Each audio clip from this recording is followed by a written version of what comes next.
Et c'est donc la quatrième et dernière conférence sur les anges, où il va être question, comme vous le savez, de nos anges gardiens. Mais pour bien comprendre le rôle des anges gardiens, il faut les situer ce rôle dans l'activité de l'ensemble des anges par rapport au monde créé. Il ne faut pas croire qu'il n'y a que nous qui sommes l'objet de la sollicitude des anges, selon les visions traditionnelles que je vous ai rappelées, qui viennent de l'Écriture, des pères de l'Église. Les anges forment, vous voyez, ça vous ne le voyez pas de loin, mais c'est la vision de Hildegard de Bingen du monde angélique. Vous pouvez trouver ça sur le site. C'est extraordinaire. Ce sont les 3 triades, donc des chœurs angéliques. Il y a 9 chœurs. Ils entourent Dieu au milieu. Vous voyez, ils entourent Dieu. Et c'est une plénitude extraordinaire. Alors, en voyant cette image, on se rappelle ce que disait saint Augustin. Toutes ces créatures qui entourent le trône de Dieu, vous savez qu'il y a eu une défection. Ce sont les anges mauvais. Ils sont partis, ils étaient assez nombreux. Et selon saint Augustin, ils ont laissé des places libres. C'est pour nous. Et quand toutes les places seront occupées, l'histoire sera terminée. Et le monde aussi. Vous voyez, c'est une vision, mais qui montre l'unité, vous voyez, l'unité du monde spirituel et de la création matérielle à laquelle nous appartenons. Et dans cette création matérielle, les anges jouent un rôle à tous les niveaux. Je rappelle simplement ce que j'avais déjà suggéré la dernière fois. Les anges sont préposés à la marche du cosmos, de l'univers créé, des galaxies, tout ça. Pourquoi? Parce que dans l'Antiquité, on ne pouvait pas imaginer qu'un corps inerte, inanimé, puisse se mouvoir sans l'action d'un être intelligent. Il le pousse, il le fait rouler. Et donc, si l'univers des astres, des galaxies se développe dans l'harmonie, c'est que les anges sont là pour mener ce ballet harmonieux de l'univers créé. Les anges sont également préposés au monde végétal, au monde animal et naturellement aux hommes. Alors, avant de parler des hommes individuels, il faut rappeler que la doctrine concernant l'ange gardien individuel est venue plus tard. Elle est venue après celle qui concerne le rôle des anges dans l'histoire du salut, dans l'histoire des nations et dans l'Église comme corps. Dans l'histoire du salut, on y a déjà fait allusion en ouvrant la Bible. Il est question de la médiation des anges lorsque Abraham, par exemple, est appelé pour former un peuple d'une grande multitude. Les anges sont là pour confier la loi de Moïse. La loi a été promulguée par des anges, dira saint Paul lui-même, et ce rôle est donc un rôle qui est lié à l'action de Dieu dans l'histoire du salut. Ce rôle apparaît particulièrement autour de la figure de Jésus, lors de sa nativité, on l'a déjà dit, lors de son ascension. Il y a donc une concentration de l'activité angélique autour du Christ, parce que le Christ, c'est le centre de l'histoire du salut.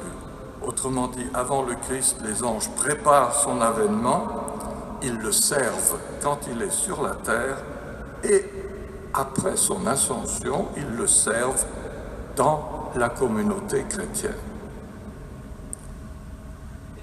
Pour rappel, maintenant, on est frappé de constater que ce soit dans la Bible ou chez les pères de l'Église, lorsqu'on se demande est-ce que les anges s'intéressent aux êtres humains, c'est d'abord en collectivité.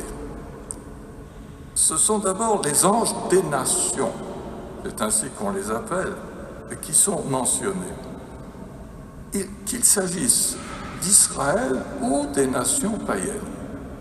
Un père va même jusqu'à dire, c'est Origène, Dieu conduit les destinées d'Israël, il n'a pas besoin d'intermédiaire, mais les autres nations, les anges, sont à l'œuvre pour les conduire vers quoi? Et ça, c'est très intéressant.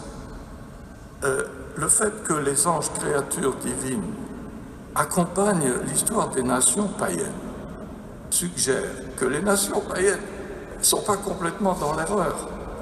Il y a des éléments de vérité dans ce qu'elles découvrent au cours de leur histoire, et les anges les acheminent donc progressivement vers la découverte et la connaissance du vrai Dieu. C'est ainsi qu'on a des exemples intéressants dans l'histoire où un ange intervient, par exemple, en faveur de l'armée. Vous savez que les frères Maccabées ont résisté à la domination des Séleucides, qui étaient des Grecs successeurs d'Alexandre, et lorsque le général grec Lysias entre en campagne contre Israël, voilà, les Maccabées, les frères Maccabées supplient le Seigneur d'envoyer un bon ange à Israël pour le sauver.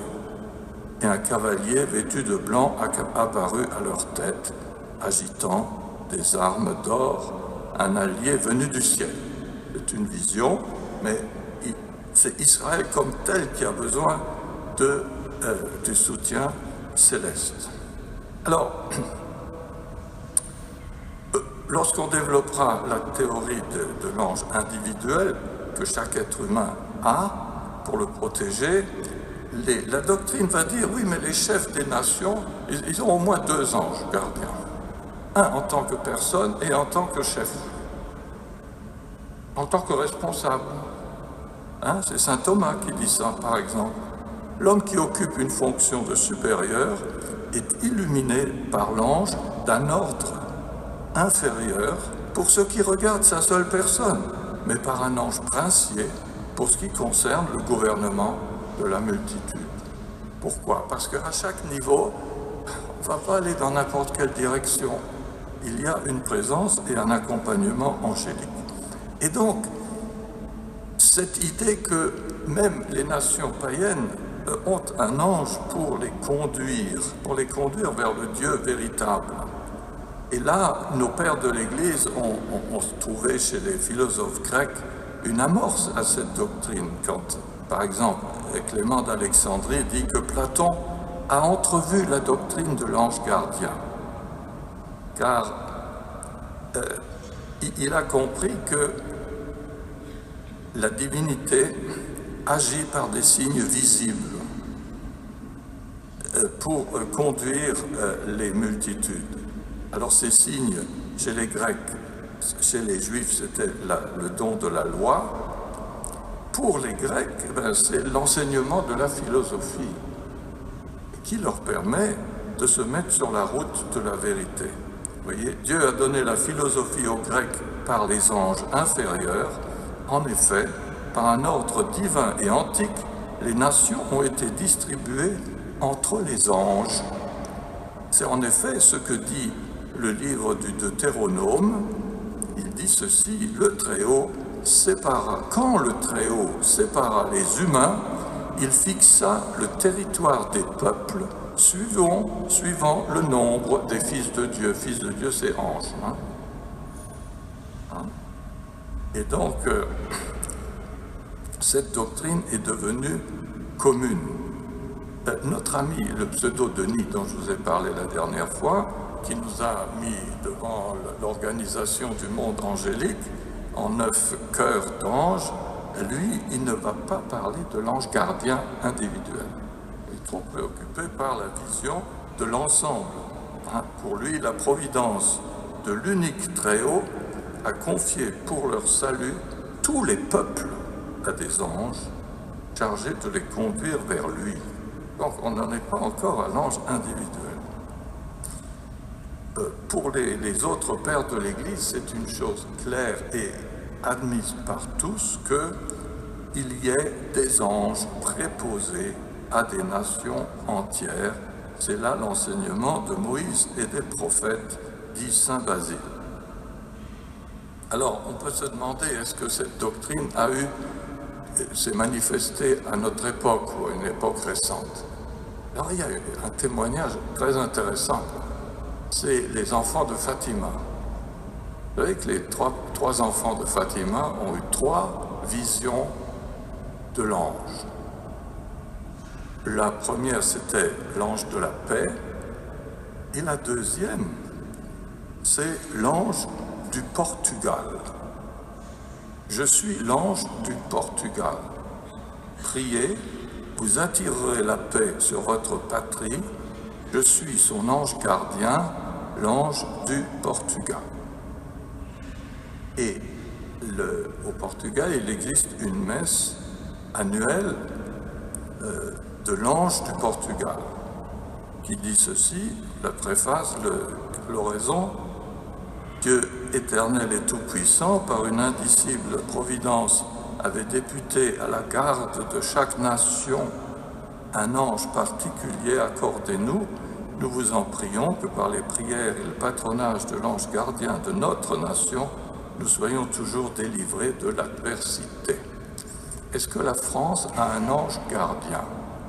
Oui. Et c'est Saint Michel, pas n'importe qui. Saint Michel, ça commence très tôt. L'invocation de Saint Michel. Saint Michel, c'est un archange. Saint Michel est à la tête des troupes célestes, donc il vaut mieux qu'il soit de notre côté. Donc, il y a cet élément-là. Les anges des nations, mais aussi, alors là, on ne saurait assez y insister, les anges qui protègent l'Église comme corps, comme communauté instituée dans le monde et dans l'histoire. Quel est le rapport des anges à l'Église? Très important. L'Église, c'est le corps du Christ, son corps glorieux. Les anges ont été incorporés au corps du Christ. La cité céleste, la Jérusalem céleste, est composée de tous ceux qui ont toujours été fidèles à Dieu, des anges fidèles, et de tous les membres du corps du Christ, de l'Église, qui sont restés fidèles. Et ça, c'est très important, pour montrer que dans l'accomplissement final du dessein de Dieu, anges et hommes justes partageront la vision de Dieu et la même gloire. C'est ainsi que Paul lui-même, saint Paul lui-même, s'exprime en ce sens lorsqu'il dit « Dieu s'est plu à faire habiter en lui, dans le Christ, toute la plénitude, et par lui à réconcilier tous les êtres pour lui, aussi bien sur la terre que dans le ciel, en faisant la paix par le sang de sa croix. » Et cette vérité, saint Augustin la commente de très belle façon, lorsqu'il dit « Notre tête, c'est le Christ, et le corps de cette tête, c'est nous, nous tous. Est-ce nous seulement, ou encore tous ceux qui nous ont précédés? Tous ceux qui, depuis le commencement du temps, ont été justes, ont pour tête le Christ. Ils ont cru que viendrait celui que nous savons dès lors être venu. C'est par cette foi qu'ils ont été guéris comme nous, afin qu'ils soient la tête de toute la cité de Jérusalem, rassemblant tous les fidèles depuis le commencement jusqu'à la fin, y compris les légions et les armées des anges, en sorte qu'il n'y a qu'une seule cité, sous un seul roi, une seule province sous un seul empereur. Et donc, si la cité céleste est une, il y a une forte interaction entre ceux qui y habitent déjà, il y a peuple et ceux qui sont destinés à y entrer. C'est ainsi que s'exprime notre liturgie. Je voudrais rappeler à quel point, lorsque nous célébrons la liturgie, en particulier l'Eucharistie, c'est une liturgie qui est célébrée en union avec la liturgie céleste. Ça, nous faisons tous les jours. Mais nous ne nous rendons pas assez compte de la dimension universelle, cosmique et au-delà de la célébration liturgique. Déjà, le Nouveau Testament s'exprimait en ce sens lorsque, par exemple, l'Épître aux Hébreux nous dit que le moment est venu de dépasser le culte ancien, le culte sacrificiel. Maintenant, notre liturgie se déroule dans le temple céleste. Et l'auteur dit aux chrétiens, destinataires de la lettre, « Vous vous êtes approchés de la montagne de Sion et de la cité du Dieu vivant, de la Jérusalem céleste et des myriades qui forment le cœur des anges. » Il faut tout relier dans la vision chrétienne de l'univers. Il ne faut pas compartimenter les choses. Il y a le matériel, il y a le spirituel. Le matériel, il est transitoire. Le spirituel est éternel. Et les deux sont mêlés dès maintenant. Ainsi, par exemple, vous avez des cantiques magnifiques dans le livre de l'Apocalypse, le cantique de l'agneau. J'entendis des voix d'anges nombreux autour du trône. Leur nombre était des myriades de myriades, etc. C'est ainsi que lorsque les pères de l'Église vont expliquer les rites liturgiques des sacrements de l'initiation, que ce soit le baptême, la confirmation ou l'Eucharistie, ils vont montrer comment les rites que nous accomplissons, ce n'est pas seulement des gestes symboliques, c'est des rites par lesquels nous manifestons notre union avec le monde céleste. C'est ainsi qu'au début de la prière de consécration, de l'anaphore, Saint Cyril de Jérusalem dit ceci.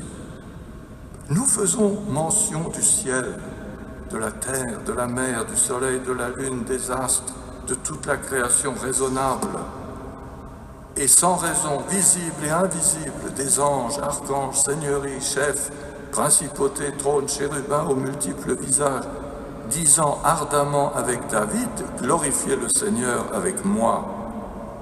Et nous mentionnons aussi les séraphins que vit Isaïe en l'Esprit Saint, debout autour du trône de Dieu, les deux ailes, etc., en disant Saint, Saint, Saint, et c'est exactement notre prière du Sanctus. Je dois dire que la liturgie orientale est beaucoup plus riche que la nôtre en évocation du rôle des anges. Vous savez, je vais juste vous lire la prière le Trisagion, vous savez, dans la prière liturgique byzantine. C'est quelque chose de très beau. Ô Dieu saint qui repose dans le sanctuaire, chanté par la voix 3 fois sainte des séraphins, glorifié par les chérubins et adoré par toutes les puissances célestes, toi qui du néant as amené toutes choses à l'être, qui as créé l'homme à ton image et à ta ressemblance, tu l'as orné des dons de ta grâce, etc. Et en beaucoup de prières liturgiques, et il en est ainsi question. Mais chez nous aussi, dans nos célébrations, est-ce qu'on prête assez l'oreille à ce que nous disons à chaque préface de chaque messe? Une préface ordinaire se termine généralement de la manière suivante. Avec les anges et tous les saints, nous proclamons hautement ta gloire. Ben oui, ils sont là. Ou encore, c'est pourquoi, avec les anges et les archanges, avec les puissances d'en haut et tous les esprits bienheureux, nous chantons l'hymne de ta gloire et sans fin nous proclamons. Les préfaces du temps pascal, tandis que les anges dans le ciel chantent sans fin l'hymne de ta gloire. On est en union avec le monde angélique. Je vous cite encore la préface commune numéro 2. c'est par lui que les anges célèbrent ta grandeur, que les esprits bienheureux adorent ta gloire, que s'inclinent devant toi les puissances d'en haut, et tressaillent d'une même allégresse l'innombrable créature des cieux. On ne peut pas dire mieux. À leur hymne de louange, laisse-nous joindre nos voix, etc. Dans la prière eucharistique numéro 1, le canon romain, il y a ce beau passage où les offrandes, nous disons que notre offrande soit portée par ton ange en présence de ta gloire sur ton autel céleste. Bon. Alors là, magnifique. Et donc, voilà, ça c'est pour la célébration de l'Eucharistie. Il faut que nous en prenions tout simplement conscience. Également dans les autres rites de l'Église, tout le monde est très sensible à la liturgie des obsèques. Dans les obsèques, quand tout allait bien, on chantait In Paradisum Deducante Angeli, que le cœur des anges te reçoive. Parce qu'un des rôles principaux des anges, on va le redire, c'est d'accompagner l'âme qui quitte ce monde, qui quitte le corps, et de l'amener en présence de Dieu. Dans le Sub Venite Angeli, on dit ceci: venez à lui, saints anges de Dieu, anges du Seigneur, accourez au-devant de lui, soyez là pour recevoir son âme et la porter devant le Très-Haut, que jusqu'au sein d'Abraham vous escortent les anges. Ils sont là, en particulier dans cette liturgie des obsèques. Mais également dans les sacrements, le sacrement de l'initiation. Nous disons lors du baptême des adultes: daigne Seigneur envoyer du ciel ton saint ange afin de garder ton serviteur X et de le conduire à la grâce du baptême. Le baptême, la nouvelle naissance, ça ne se fait pas sans la participation des esprits célestes. Et les pères de l'Église ont bien mis en lumière que les anges guident les catéchumènes à chaque étape, depuis l'appel décisif. Ils coopèrent à la bénédiction de l'eau, ils assistent au baptême, ils s'attachent à leur protéger et se réjouissent de les accueillir dans le monde céleste. Nos prières sont innombrables qui mentionnent les anges et leur intercession. Maintenant, juste avant d'arriver à ce que vous attendez tous, nos anges gardiens, là, le culte des anges. Attention, l'Église a toujours été méfiante de ce qui peut provoquer une dérive. Déjà dans le Nouveau Testament, nous lisons un ange qui tombe, le voyant de l'Apocalypse, tombe aux pieds de l'ange qui lui avait tout révélé. Mais l'ange me dit: attention, je suis un serviteur comme toi et tes frères, les prophètes. Et ceux qui gardent les paroles de ce livre, c'est Dieu qu'il faut adorer. Jamais un culte de latrie, comme on dit, c'est-à-dire d'adoration, ne va à autre qu'au Dieu, à la Trinité Sainte. C'est clair.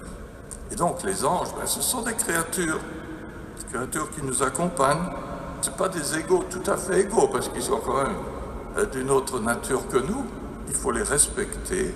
L'Église admet que nous puissions vénérer les anges comme nous vénérons les saints. Ils sont plus proches du Seigneur, mais c'est en rendant grâce au Seigneur pour ce qu'ils sont, pour ce qu'ils font. Et donc, l'adoration ne va que à Dieu. Bien sûr que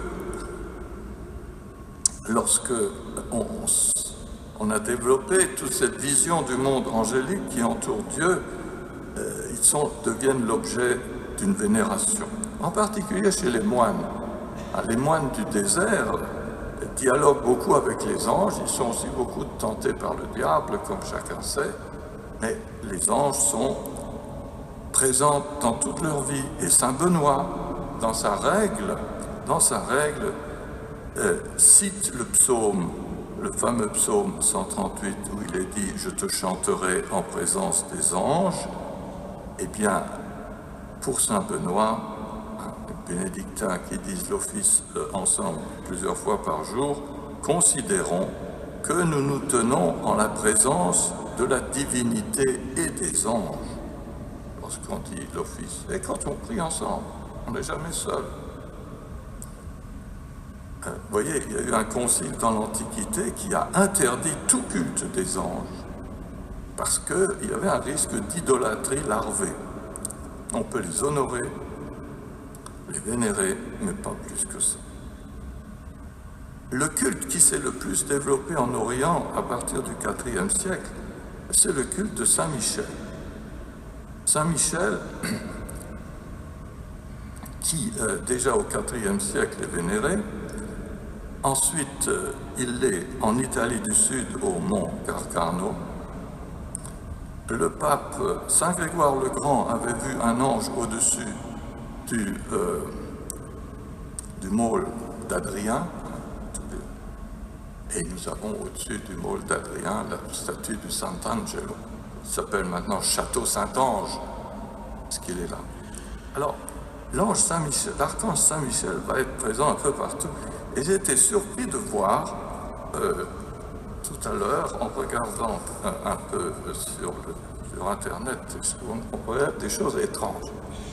Il y a une ligne parfaitement droite qui relie 7 sanctuaires de Saint-Michel, qui part de l'Irlande du Sud, les Cornouailles, notre Saint-Michel, Saint-Michel ensuite en Italie, ça se poursuit dans une île grecque chez les orthodoxes, et ça finit le mont Saint-Michel sur le mont Carmel. Si vous prenez une règle, c'est une ligne droite. Et cette ligne droite, paraît-il, coïncide avec le sens du coucher du soleil au solstice d'été.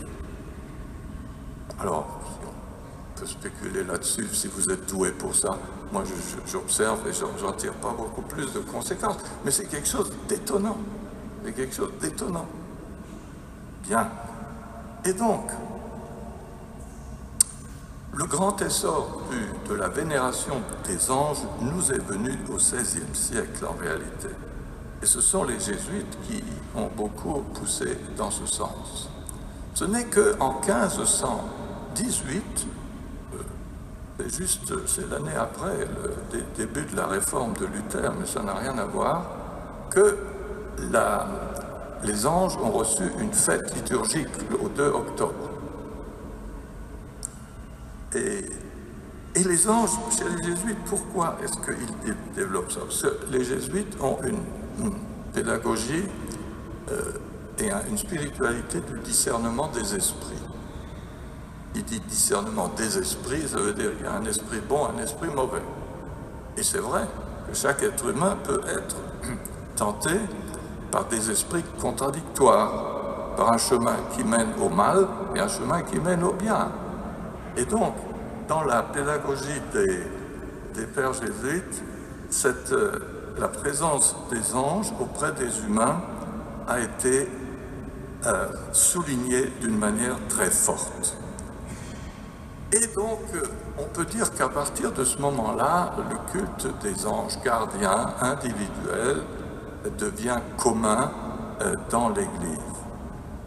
Alors, disons d'abord un mot plus général sur l'ange personnel. Si on regarde l'histoire des religions, presque toutes les religions ont des esprits, un esprit du bien, un esprit du mal. Et beaucoup développent cette idée que les êtres humains ont aussi une protection d'un être spirituel. Chez les Grecs, c'était leur daimon, leur démon. Chez les Romains, c'était leur génius, qui était en quelque sorte leur double. Il faut bien se dire que notre ange gardien n'est pas notre double. C'est-à-dire, moi, je suis dans une réalité charnelle, et il y aurait un autre moi parfait, qui est en face de moi ou de vous, hein, et qu'il n'y aurait qu'à s'en rapprocher. L'ange, c'est une créature pour elle-même. Ce n'est pas un moi amélioré ou un moi spirituel, décisif. C'était un peu ce qu'on trouve chez les anciens. Mais que l'humanité est presque partout, que ce soit même à Babylone, dans l'Inde, la Perse, etc., toutes ces religions qui sont lointainement autour du monde hébraïque, qu'elles aient éprouvé le besoin de développer cette idée que les hommes ne sont pas seuls, qu'il y a un esprit qui nous conduit. Et ça rejoint, c'est une question d'anthropologie. Qu'est-ce que nous sommes? Nous ne sommes pas seulement des cellules qui sont en bon état, plus ou moins. Hein?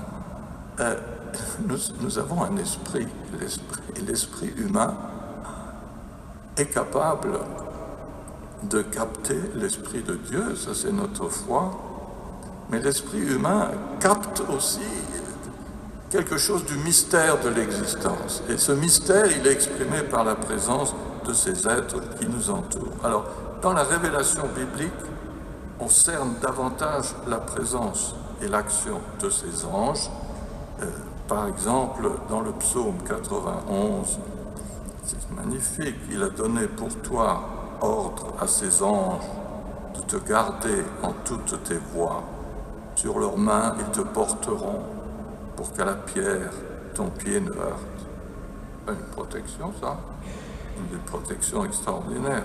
Et donc, nous avons aussi la figure de Raphaël qui accompagne Tobie et qui l'assiste dans sa maladie, lui donne des conseils.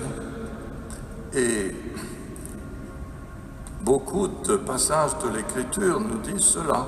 Par exemple, le Joseph de la Genèse, dit « L'ange qui m'a délivré de tout mal, qu'il bénisse Éphraïm et Manassé. » Voilà. Il y a deux passages dans le Nouveau Testament qui sont vraiment des affirmations de l'existence de l'ange individuel.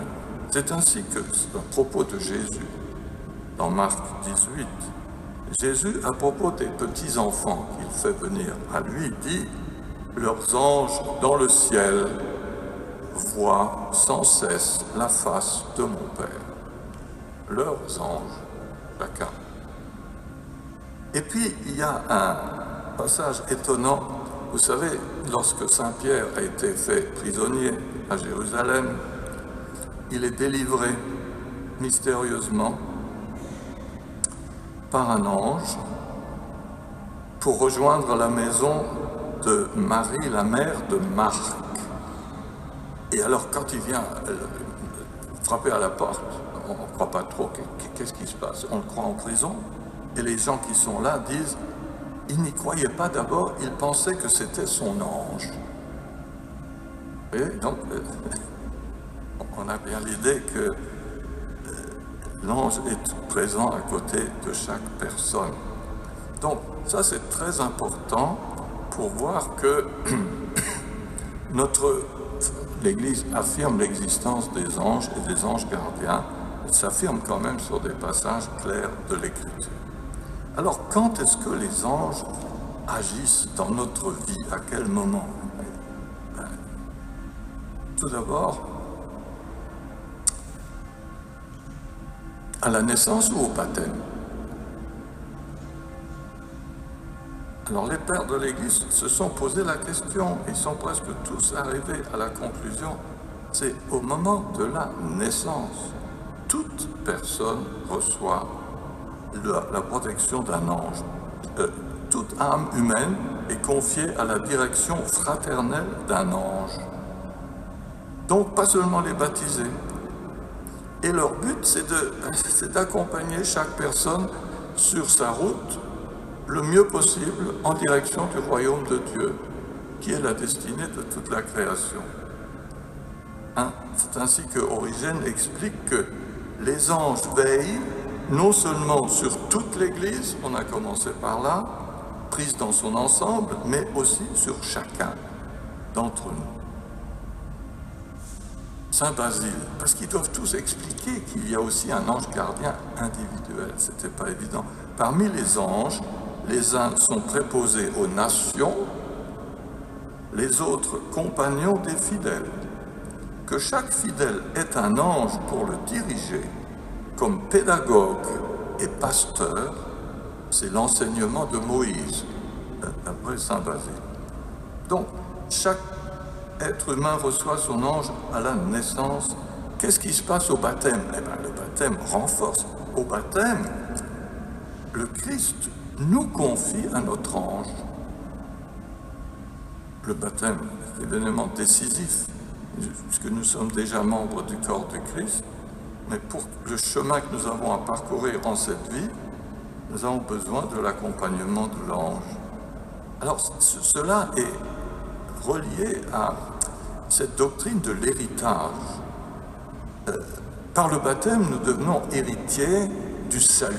C'est ce que dit l'Épître aux Hébreux dans un très beau passage, en parlant de la supériorité du Christ sur les anges. Il dit, ne sont-ils pas tous des esprits remplissant des fonctions et envoyés en service pour le bien de ceux qui doivent recevoir en héritage le salut. Saint Thomas commente ceci en disant, le dernier effet de la protection des anges, c'est l'acquisition de l'héritage. Le ministère angélique n'est efficace que pour ceux qui en fait reçoivent cet héritage. Néanmoins, il faut maintenir que le secours des anges n'est pas refusé aux autres hommes, bien que dans leur cas, ce ministère n'atteigne pas son but, qui est de conduire au salut. Et cependant, même alors, le ministère des anges n'est pas sans une certaine efficacité, car grâce à lui, ils échappent à des maux plus nombreux encore. Et donc,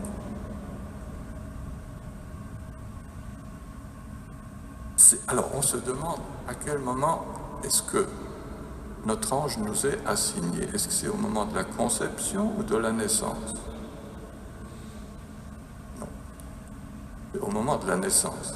Parce que pendant la gestation, c'est l'ange de la mère qui protège. Voilà. On peut penser à tout. Alors, une question qui s'est posée, est-ce que,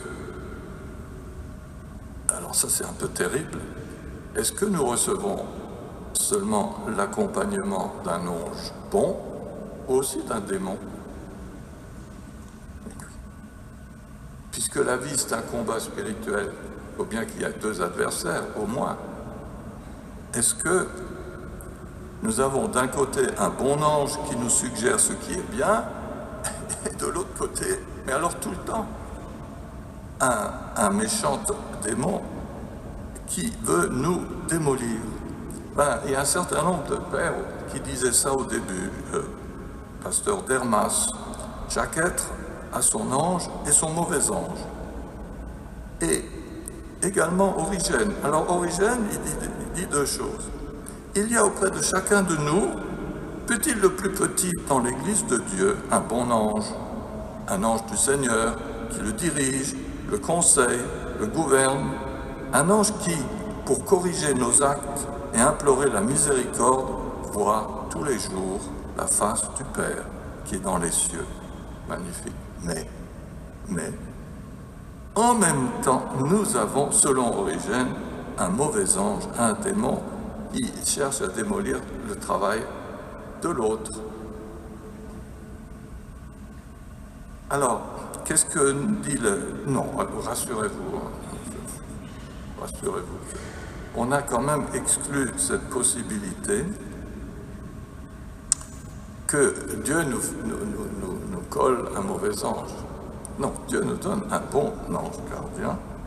Ça n'empêche pas que le diable, qui s'est libéré de toute tutelle de Dieu, et c'est tout son travail dans l'histoire du salut, c'est de ruiner le projet de Dieu. Et ce projet, il cherche à le ruiner en chacun de nous. Et donc, il faut faire confiance à son ange gardien si l'on veut l'emporter dans cette lutte qui est celle de toutes les personnes où le mal nous tente. Et donc, est-ce que qu'est-ce que fait un ange? D'abord une chose, l'ange ne peut pas prendre de décision à notre place. Ce n'est pas l'ange qui va faire que je suis bon alors que moi je suis mauvais. Non, l'ange accompagne nos décisions. Si je me détourne de Dieu, c'est pas lui qui pourra m'en empêcher. Par contre, il m'a conseillé le bon chemin. Il est celui qui conseille, qui assiste, qui éclaire, et qui éclaire la route, et qui dit « Attention, là il y a un obstacle », et qui est particulièrement dangereux. Mais si en toute connaissance de cause, je n'en tiens pas compte, l'ange ne peut rien pour moi. Oui, pas des automates. Et donc, l'ange, lorsque nous commettons des choses mauvaises, il reste à côté de nous, mais il attend une prochaine occasion pour redresser la situation. Saint Basile disait joliment, l'ange fuit le pécheur comme l'abeille la fumée. Mais l'ange n'abandonne jamais le pécheur. Ce serait trop injuste, parce qu'alors il n'y aurait plus rien à faire. Non. Quelles sont les fonctions de l'ange durant cette vie? Nous l'avons déjà rencontré plusieurs fois.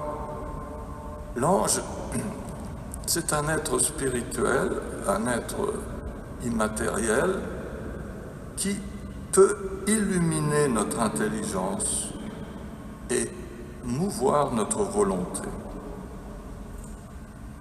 Il peut pas changer la réalité matérielle de notre monde, faut pas rêver. Mais il peut aussi introduire, c'est dangereux à manier ça, des images dans notre imagination. Parce que les grands mystiques ont eu des dons particuliers. On va en dire un mot tout à l'heure pour Sainte Thérèse d'Avila. Des dons de vision qui font... Ça, c'est une présence surnaturelle. Et d'ailleurs, quand nous nous demanderons comment l'ange se manifeste, comment il se manifeste à nous? Il faut être très sobre. Il se manifeste de manière très différente dans les cas qui sont documentés. On ne peut pas dire qu'on connaisse la forme type d'un ange. Et c'est par aussi un dialogue avec notre monde imaginaire que l'ange peut se manifester à nous. Donc ces fonctions, c'est quoi? Généralement, on les range sous 3 aspects. Les anges nous assistent d'abord dans la tentation. Dans la tentation. Saint Jean Bosco a une belle parole à ce sujet. Quand vous êtes tenté, invoquez votre ange. Lui, il veut vous aider, plus que vous ne voudriez être aidé. Ignorez le diable et n'ayez pas peur de lui. C'est très important. Le diable tremble et fuit à la vue de votre ange gardien. Oui, évidemment. Et lorsque on choisit la voie droite, l'esprit du mal n'a pas de prise sur nous. Donc, l'ange gardien est avant tout l'ange de la paix. L'ange de la paix. Celui qui console, qui réconforte, qui protège du démon, qui écarte les dangers. Il est aussi l'ange de la pénitence, l'ange qui nous conduit à la contrition, à demander pardon pour nos péchés. Vous voyez, ça n'enlève rien à notre liberté, qui nous protège de l'orgueil, de la présomption. Il nous conduit au bien. Et enfin, c'est l'ange de la prière. Il assiste le chrétien dans sa prière. Pour que notre prière soit réelle, il faut qu'elle soit un dialogue vrai avec le Seigneur. Et pour que notre prière ne se banalise pas, la présence de l'ange est importante. Saint Tertullien disait « Restez debout pour prier, par respect pour votre ange qui se tient à vos côtés. » Et oui, comme on l'a dit, la prière n'est jamais un acte solitaire entre Dieu et nous. Elle s'inscrit dans la prière de l'univers angélique autour de Dieu. Et enfin, donc, par la prière, l'ange présente nos prières en les soutenant par son intercession. Il ne fait jamais rien à notre place. On ne peut pas lui dire « Bon, tu t'occupes de ma vie vertueuse, comme ça tout ira bien, et moi je me soustrais. » Mais ça ne marche pas. Donc, l'ange est celui qui accompagne et mène plus loin. Alors, notre ange gardien, on l'avait déjà dit, c'est quelque chose d'assez délicat. Est-ce qu'il est joyeux, est-ce qu'il est triste? Alors l'Écriture dit, il est joyeux, il éprouve de la joie quand nous faisons la volonté de Dieu, quand nous faisons ce qui est en ordre. Est-ce qu'il éprouve de la tristesse quand nous faisons des bêtises? Saint Thomas dit non, on ne peut pas. On ne peut pas avoir. La tristesse est une passion. Or, c'est un être purement spirituel. Il n'est pas lié à des passions. Donc, il ne souffre pas de tristesse. Dans un sens, c'est mieux, parce que comme ça, il reviendra indéfiniment à nos côtés après chaque chute. Bien. Essentiellement, donc, et c'est le nom même retenu, l'ange gardien, c'est celui qui protège. Saint Bernard, alors Saint Bernard, c'est le grand théologien des anges. Il a consacré 7 sermons au verset de l'Écriture qui dit « Aimons nos anges, plus tard nous serons leurs co-héritiers. » Vous voyez? Car l'ange, ben oui, il fait le lien entre notre condition actuelle et la vision béatifique dans l'éternité. L'ange, comme il ne vit pas dans le temps, il a une vue d'ensemble de notre vie, d'un coup d'œil, le commencement, le déroulement et la fin. Il voit comment ça va finir. Et lui, il sait, pas nous. Et donc, comme il sait, il nous oriente vers le but et que Dieu nous promet et nous donne les moyens d'y parvenir. Voyez? Donc, l'ange intervient au moment de la naissance.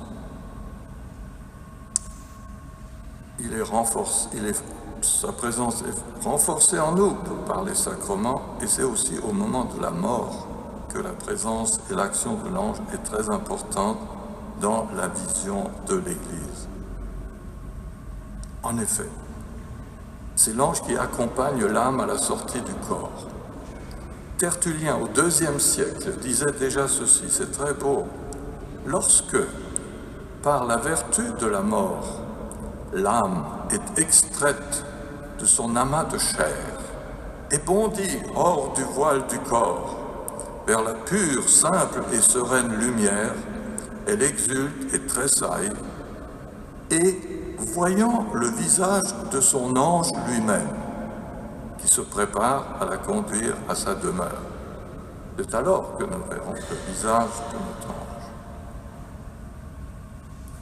Je vous avais dit des dernières fois que avant d'arriver au ciel divin, il faut passer par les sphères angéliques. C'est quand même 9. Et au gouvernement de chaque sphère angélique, eh bien, des anges sont préposés. Alors certains se sont demandé, mais alors, oh là là, il faut un mot de passe chaque fois, il faut s'expliquer, qu'est-ce qu'on peut monter, est-ce qu'on peut monter plus haut? Il s'agit de se concilier les anges qui gouvernent chaque sphère céleste. Alors, il y a un texte liturgique du IIIe siècle qui dit « Jette les yeux, Seigneur, sur ton serviteur, pardonne-lui s'il a péché, rends-lui les anges favorables. » Parce qu'il y en a d'autres qui disent « Ah ben, à chaque niveau, les anges se livrent à un travail de purification de l'âme. » C'est un peu l'idée de notre purgatoire. Pour aller plus haut, ben, il faut un peu de... Voilà, passer par le feu purgatoire. Alors, que fait notre ange après notre mort? Est-ce qu'il est au chômage ou quoi? Alors, la tradition dit non. Dans le ciel, l'ange régnera avec nous. Saint François de Sales a une très belle parole à ce sujet. Il dit, dans le ciel, nos bons anges nous apporteront une joie plus grande qu'il ne se peut dire quand ils se feront reconnaître à nous et qu'ils représenteront si amoureusement le soin qu'ils ont eu de notre salut durant le cours de notre vie mortelle. Ils nous ressouviendront des saintes inspirations qu'ils nous ont apportées. Et donc, nous serons en compagnie de notre ange pour l'éternité. Les puissances de saint Alphonse de Ligorie dit encore ceci, les puissances de l'enfer assailliront le chrétien mourant, mais son ange gardien viendra le consoler, ses commanditaires et Saint Michel, qui a été désigné par Dieu pour défendre ses serviteurs fidèles dans leur dernier combat avec les démons, viendront à son aide. Donc nous ne sommes pas seuls au moment de la mort et la transition sera assurée par les anges. Alors, quelques exemples quand même de proximité de certaines personnes, souvent des mystiques, avec leur ange gardien. Je cite juste un exemple, celui de Sainte Thérèse d'Avila. Sainte Thérèse d'Avila est peut-être la plus grande mystique de l'Église latine.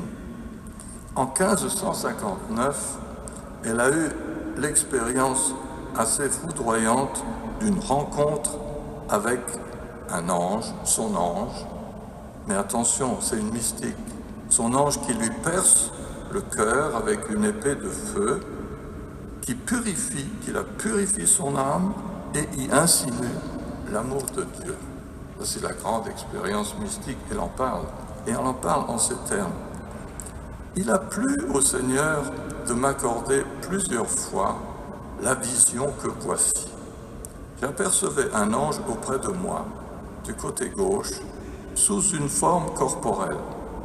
Il ne m'arrive que très rarement de voir les anges, car bien qu'ils m'apparaissent souvent, je ne les vois pas à proprement parler. Très important, très important. C'est le mode de vision dont j'ai parlé plus haut. Dans le mode présent, le Seigneur voulut que l'ange se montre sous cette forme. Il n'était pas grand, mais petit et très beau. Son visage enflammé semblait indiquer qu'il appartenait à la hiérarchie la plus élevée, celle des esprits tout embrasés d'amour. Ce sont, je pense, ceux qu'on nomme les chérubins. Ils ne disent pas leur nom, mais je vois bien que dans le ciel, il y a une immense différence de certains anges à d'autres, et de ceux-ci à d'autres encore. Mais je renonce à l'expliquer. Nous aussi. Alors, il y a le mystère des apparitions des anges de Fatima. C'est très étonnant. Ce sont des enfants, 9, 10, 12 ans. Alors, il y a la Vierge qui leur apparaît. Et comme pour préparer cette apparition, ils ont été gratifiés de 3 apparitions de l'ange. La première fois, l'ange se présente en disant « Je suis l'ange de la paix ». Et les enfants disent « C'était un être plus blanc que neige ». et demandait de prier. « Mon Dieu, je crois, j'adore, j'espère et je vous aime. » La deuxième apparition, c'était, comme on l'a déjà dit, l'ange du Portugal. « Priez, vous attirerez la paix sur votre patrie, je suis son ange gardien. » L'ange du Portugal. Et la troisième étonnante, c'est l'ange de l'Eucharistie. Il voit un ange portant un calice et hostie, il leur donne la communion.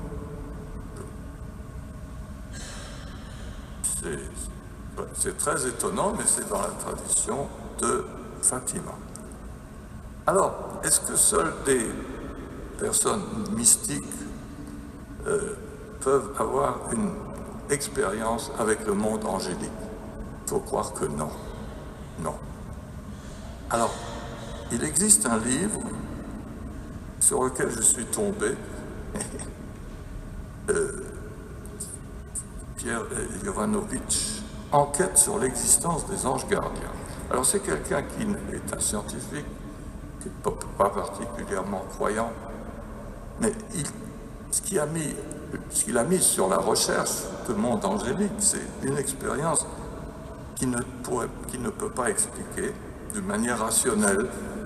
Et là, ça va rejoindre l'expérience de beaucoup de personnes.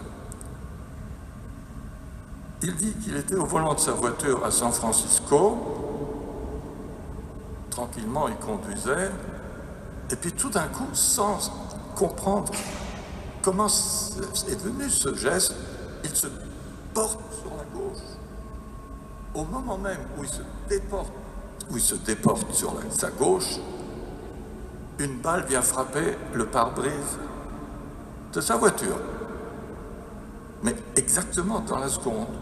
Ça, c'était une balle perdue d'un sniper, parce qu'aux États-Unis, c'est pas tellement rare, hein, comme on sait.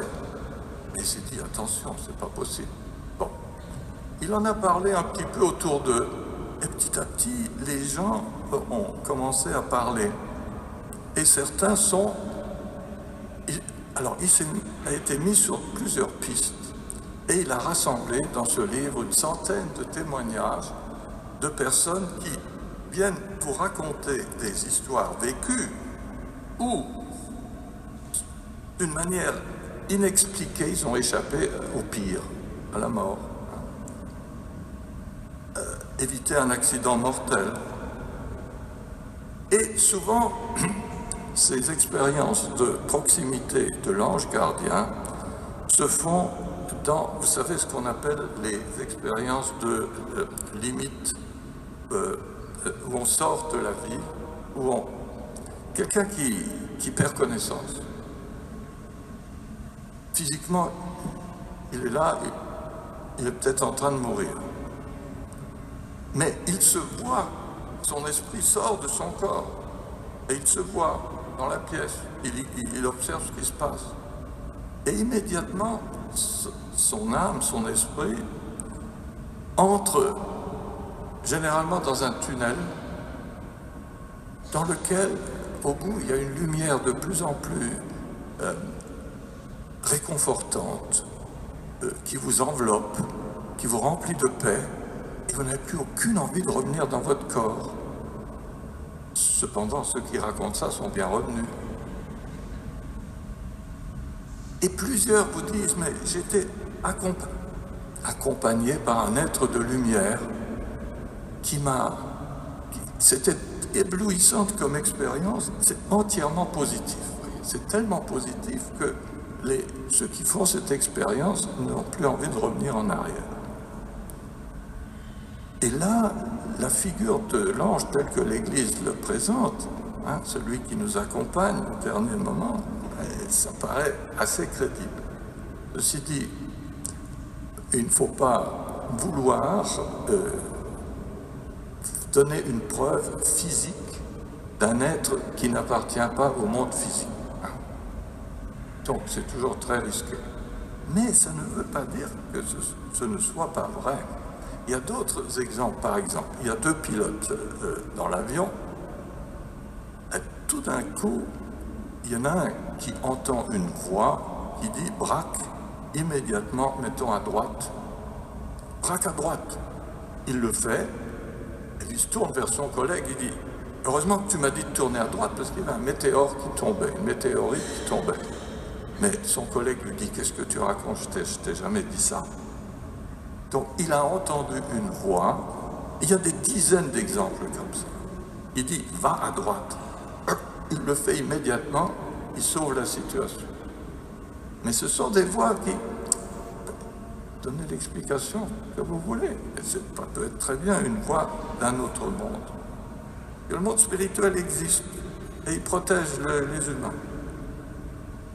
Il y a aussi des tas chacun de nous a peut-être une expérience où il a été sauvé in extremis. Moi, je peux vous raconter, mais c'est sans intérêt, qu'à l'âge de 8 ou 9 ans, en revenant de la messe, j'ai failli passer sous les roues d'une voiture. Je me souviens encore de l'image.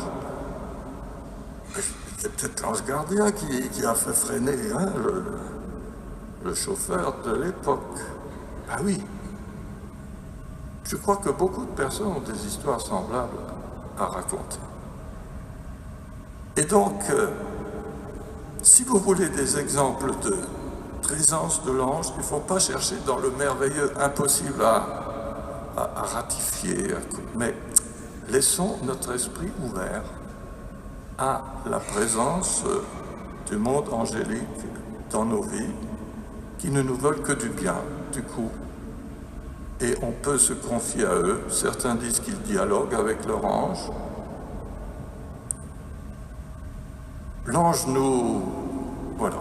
il nous conduit là où Dieu veut nous mener. Jamais contre la volonté de Dieu, et c'est ce qui est la noblesse de sa mission. Et par ces mots, nous finissons nos conférences sur les anges, et je vous remercie de votre patience.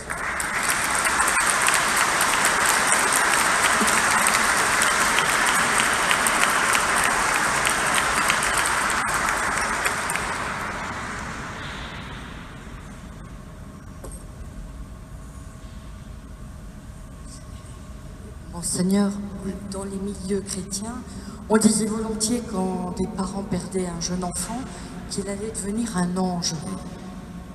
Bon, ce sont des paroles gentilles. Pour consoler les parents. Mais on ne sera jamais un ange. Nous pouvons être comme les anges, parce que Saint Paul dit, les personnes qui se consacrent à Dieu sont comme les anges, is angeloi.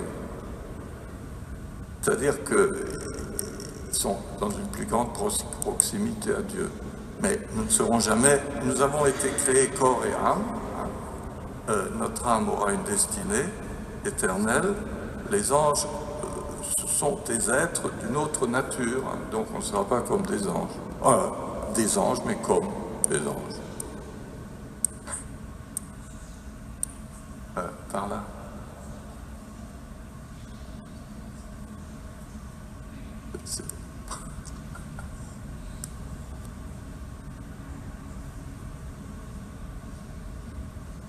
Oui, Monseigneur, j'ai compris que... Vous prêt? Bon. J'ai compris que près de nous pouvait se trouver un ange, je dirais, satanique. Bon.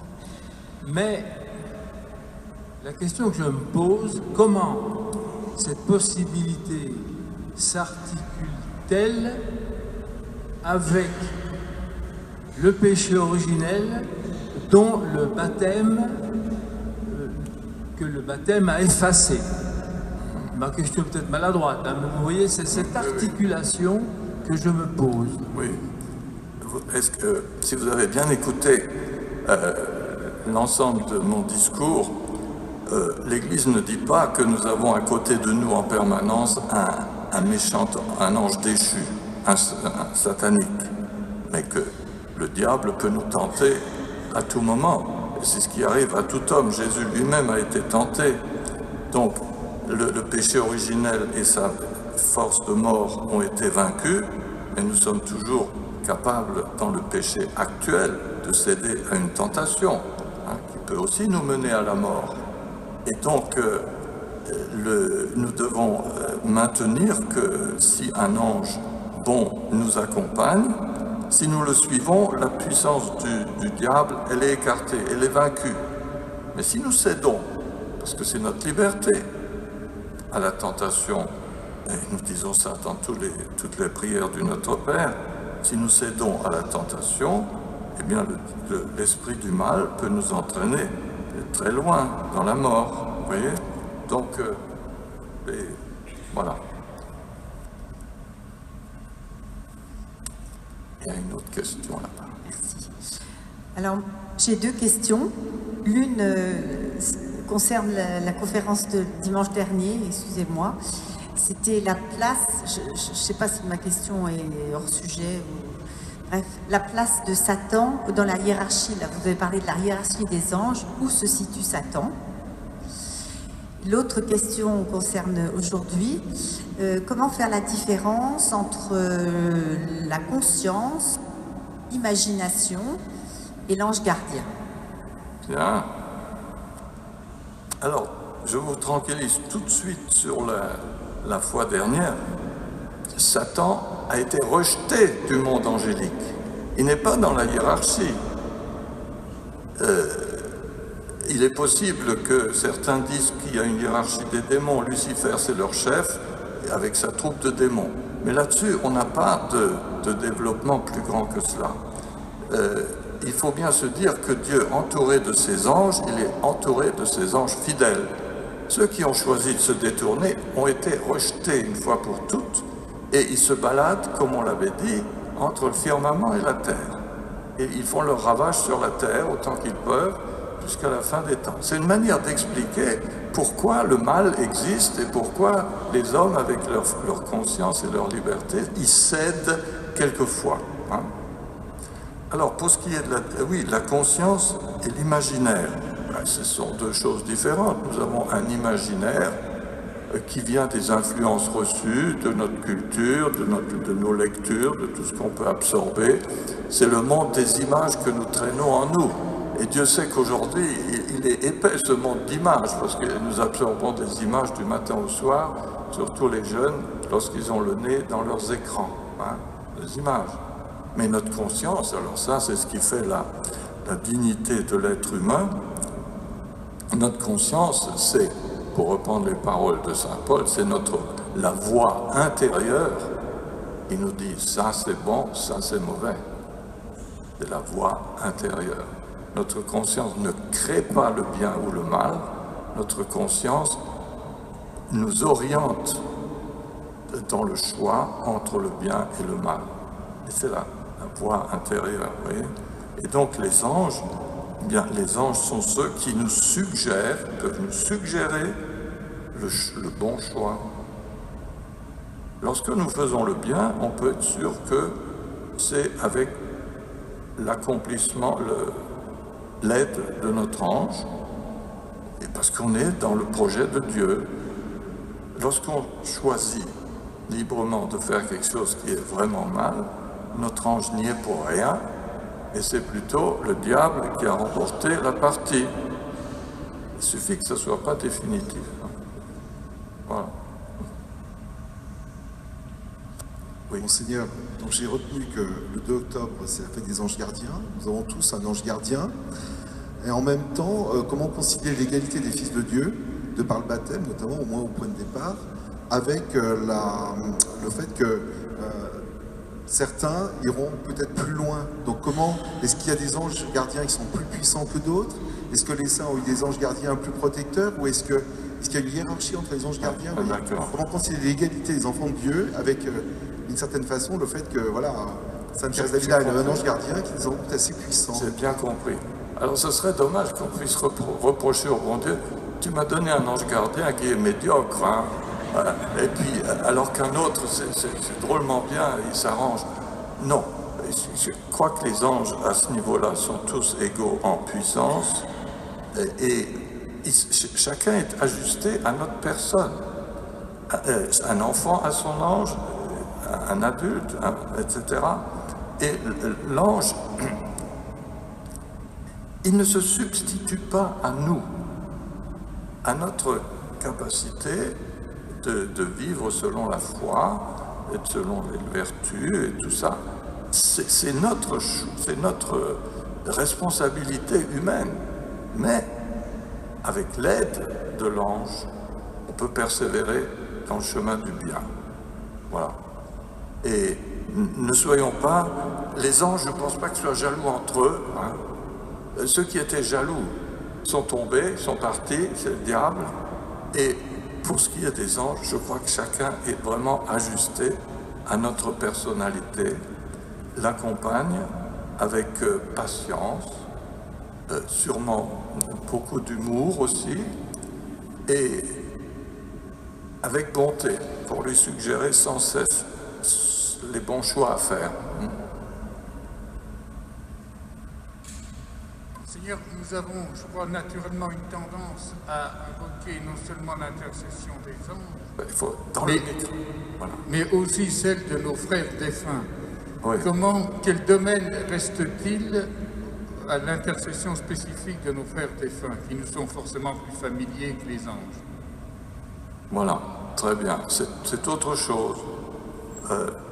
Invoquer les saints du ciel, ceux qui sont déjà auprès de Dieu et qui peuvent intervenir et dans notre vie nous accompagner de leur intercession, peuvent intercéder auprès de Dieu lorsqu'ils sont auprès de Dieu. Mais nous pouvons intercéder aussi pour eux, s'ils sont au purgatoire. Et la prière de l'Église pour les défunts, c'est justement de montrer la communion des saints, qui fait que l'Église du ciel et de la terre ne font qu'un, comme on disait tout à l'heure. Et là, invoquer les saints du ciel, au mieux invoquer les siens que tous les défunts ensemble ne sont pas tous en état d'intercéder. Les saints du ciel, oui, ou les anges, voilà. Mais l'Église, vous savez, l'Église a une fête dans l'année pour les saints anges, et tous les autres jours de l'année, il y a presque chaque jour un saint qui est invoqué, il faut qu'il intervienne, et avec lesquels nous nous sentions en communion. Mais l'important, c'est de saisir que dans le royaume définitif, les anges et nous-mêmes, une fois que nous aurons été purifiés, nous partagerons la même gloire et la même vie de Dieu. Oui, quelqu'un ici.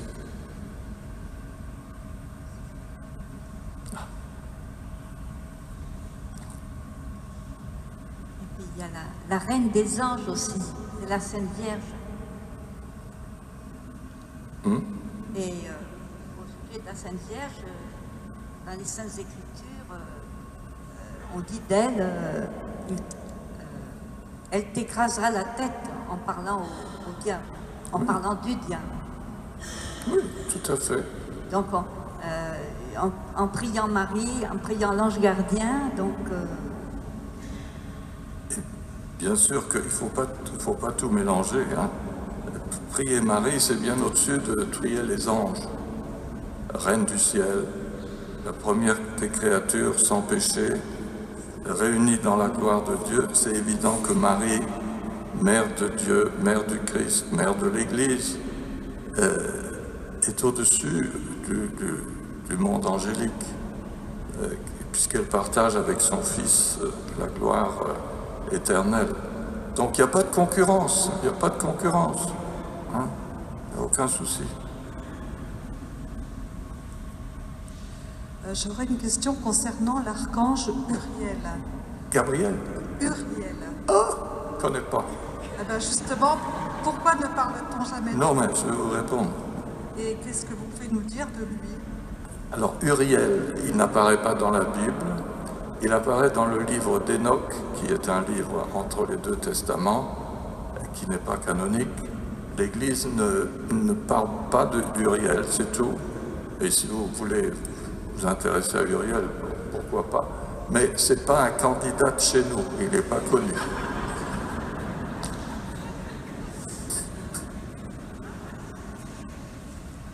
C'est un dicton qui dit qu'il vaut mieux s'adresser à Dieu qu'à ses saints, et j'imagine des anges pareils, et Élisabeth de la Trinité nous dit que Dieu, Jésus, le Christ, la Trinité habite en nous. Et c'est pourquoi ne pas s'adresser directement à Dieu? Mais bien sûr, nous prions Dieu. Mais nous le prions peut-être avec l'impulsion des anges. Ils ne sont jamais concurrents. Ils ne sont jamais concurrents de Dieu, du Christ, de la Vierge et des autres saints et des saints. Chacun à sa place. Vous voyez? Bien sûr. Bon, encore une... Oui. On n'a pas parlé des saints patrons. Est-ce qu'on peut vénérer nos anges gardiens, nos saints patrons? Quelle est la complémentarité, j'allais dire? Écoutez, ceux qui s'appellent Gabriel, Michel et pas Uriel, ils ont des patrons extraordinaires. Et bien sûr, le saint patron. Moi, j'ai un saint patron très humble. On ne sait pas trop ce qu'il a fait, mais bon, c'est comme ça. S'il y avait Gabriel et autres, ça serait autre chose. Mais très bien. Donc, on peut très bien. Encore une fois, il n'y a aucune concurrence entre les saints patrons, entre les saints du ciel, qui sont des hommes transfigurés déjà dans la gloire, en attendant le jugement final, et les anges qui sont de toute manière autour de Dieu pour l'éternité. Je crois qu'on est obligé de s'arrêter, parce que sinon il n'y aura pas de messe. Si, encore monsieur. Encore.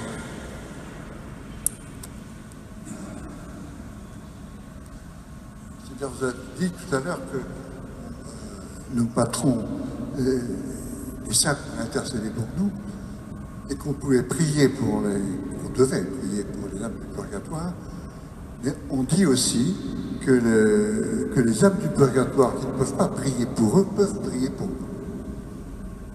Les âmes du purgatoire, ils sont dans l'attente, ils ne peuvent rien faire pour nous. Et il faut les aider à en sortir. Puisque c'est un état transitoire. Mais ce n'est pas eux qui vont nous aider à avancer.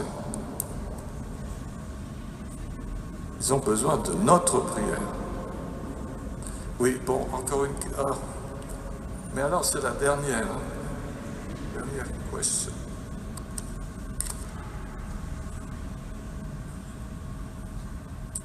Oui, j'aimerais savoir comment on fait pour entendre notre ange. Comment? Comment fait-on pour entendre ce que dit notre ange? Comment il nous conseille? Comment entendre notre ange, monseigneur? Très bien. Écoutez, comme je voulais citer quelques exemples, certaines personnes entendent des voix. Ils ne savent pas d'où elles viennent, et ça peut être une voix qui vient du monde angélique. D'autres ont de rares visions qui sont différentes d'une personne à l'autre, parce que ça dépend beaucoup de l'imaginaire de chacun. Je ne sais pas comment vous dire, ça m'est peut-être pas arrivé d'entendre des voix, donc je ne suis pas Sainte Jeanne d'Arc non plus. Et je ne suis pas contre le phénomène, si certains ont ce don d'entendre des voix qui vient du ciel. Mais on ne peut pas dire dans quelle situation il faut se mettre pour entendre des voix célestes. Il ne faut pas forcer ce monde angélique. Nous n'avons pas de prise sur lui. Il faut tout simplement vivre convenablement notre vocation chrétienne et laisser le monde spirituel nous aider à progresser. C'est peut-être la meilleure conclusion que je puisse faire. Hein. Merci.